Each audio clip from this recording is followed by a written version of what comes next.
No, I decided to read all of the books in the New York Times Top 100 Books of the 21st Century. Today, we're going to take a look at Gilead, a novel by Marilynne Robinson.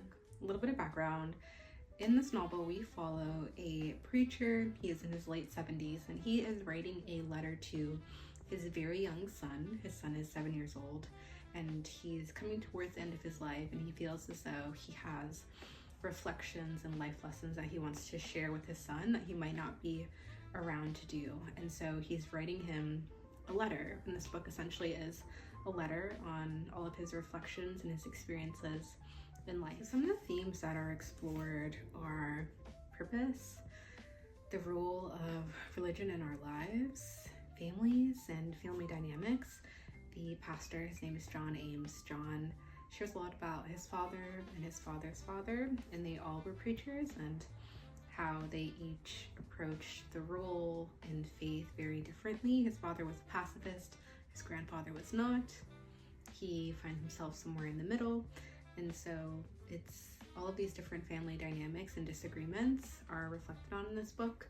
There also is this level of, I don't want to say vulnerability, but almost acknowledgement of shortcomings that I find to be really refreshing. And so there's a lot of humility here, and the pastor really reflects on that and the areas that he could have done better or differently. And this really shows up with his godson who is named after him, and who they have a bit of a tumultuous relationship.